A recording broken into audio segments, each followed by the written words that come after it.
Hi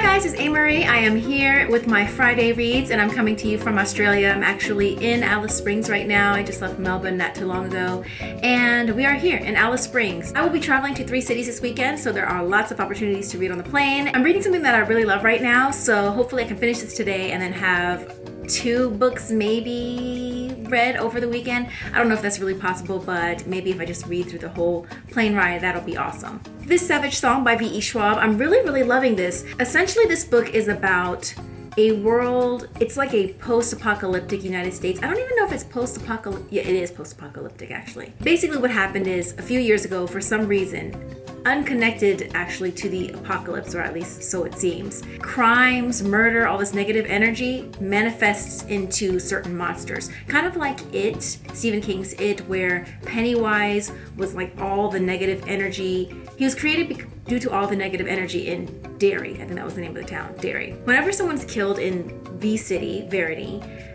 if it's a mass shooting, something really horrible, these kind of almost like, I guess, angelic monsters are created. So they're like a certain class of monster. Another class of monster are created when, say for instance, there's a murder of 1 person or 2 people. The person who killed the people, like a shadow of themselves is created as a monster, and they feed on everyone and everything. Then you have another class of monster, which is kind of like the shadows. If you've ever watched that movie, Ghost, with Patrick Swayze and Demi Moore and Whoopi Goldberg. If you haven't seen that, you should just see it because it's a really funny movie anyway. But the shadows like came alive to like pull the guy to hell. So it's kind of, think about like shadows suddenly shifting off of the wall and growing eyes and teeth. That kind of situation. So those monsters are created. I don't want to tell you too much. I'll just tell you that these are different classes of monsters. You have the people who are fighting on one side of the city, a crime boss who's promising to protect the citizens from these monsters, and you have someone on the other side of the city who's trying to help the citizens in a different way, trying to help everyone exist in a different way and controlling the situation. So everyone is very careful because you have to be careful of going out at night because of the shadow monsters, the other kind of monsters that are created from the result of murder. Those are kind of like vampiric monsters a little bit. And then the ones who are kind of keeping the peace, regulating a bit, are the other monsters that are created out of mass shootings, and they're kind of more of the angelic monsters because they can only kill people who have killed before, but they must kill in order to survive themselves. So you have this very interesting world, this very cool world building, and then you have 2 characters who are on opposite sides. So that's all I'm going to say about this. I should have been holding up the book, I guess. So that's what's going on with this story. The premise was always very vague, but I was really interested the more interviews that I saw Victoria Schwab doing. Her themes tend to revolve a lot around death, or as she says, like the lines between things, and I just find that so fascinating. So far I am 45% of the way through, and something about it it's not a fast-paced book. It's quite slow, but it just feels very cozy. It's a cozy read for me, but you'll see mixed reviews because some people felt like the beginning was way too slow.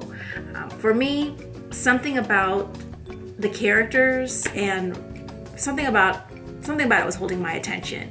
Now this is it's a large world because you see the world building that's like the backdrop, but it's a very close story. So you're not really seeing like a wide scope of pieces moving around. It's really centered very tightly around August and Kate. I'm surprised I remember their names. I'm like the worst at remembering names when it comes to characters in books. So far I'm really enjoying this one, and I will probably finish this tonight. I have some wildlife stuff that we're going to do today, and then I have sound check and then the performance and everything, so I'm not sure how much more reading I'm going to be able to get done, but it reads pretty quickly because the columns are also, I don't know if you can tell, my little Strand bookstore bookmark, but the columns, it's like very narrow columns, so actually you're flipping through the pages pretty quickly. So I have those, but I also have a couple of e-library loans that I want to get to. I'll scoot to the side so you can see here. I have Sudden Death by Álvaro Enrique. I don't know exactly what this story is about because it's very experimental. It seems kind of like it's a little all over the place. For instance, the story begins with a tennis match, and I believe the tennis match is kind of bookending the story. It kind of continues throughout the entire book. The book is very slim. I think the book is only like 200 something pages. And two guys are playing tennis with a ball made out of Anne Boleyn's hair. So it's really experimental. I believe it's a little magical realism. And I have no idea what I'm getting into, but I like it that way. Another book that I really want to read is Haruki Murakami's Hard-Boiled Wonderland and the End of the World. I haven't read any of his work and I really want to. There was the one book that came out a couple of years ago that I really wanted to read. And also I have IQ84, I believe that was the name. But it's huge, so I've been putting it off for so long, but I'm planning on buddy reading that with my mom. So I'm saving that one, and I guess this might be my first Murakami read, so I'm really excited about that. Also, The Family Plot by Cherie Priest.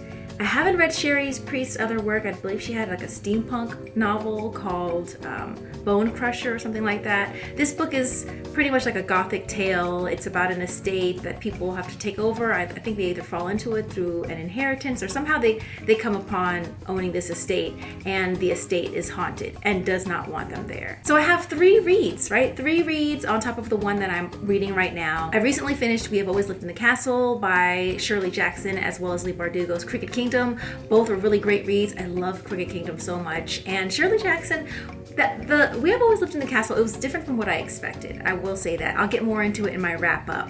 But that's all I'll say for now, is that it wasn't quite what I expected. So those are my Friday/weekend reads. I hope you're reading something really cool this weekend. I hope you can get into a bunch of books. It feels so good to just fall into story. Like, I love having big chunks of time to read, and that's exactly, where is it? That's exactly what I've been able to do with this story. So I love reading a book that way. I prefer to be able to read in as large chunks as possible, because you just really, the world just falls away. You know, you just really get into the story, and I love that best. So that's why plane rides are great. Don't forget to let me know in the comments below what you're reading, and don't forget to like the video if you liked it. Please share the video, and don't forget to subscribe. Until next time, I'll see you guys later. Bye!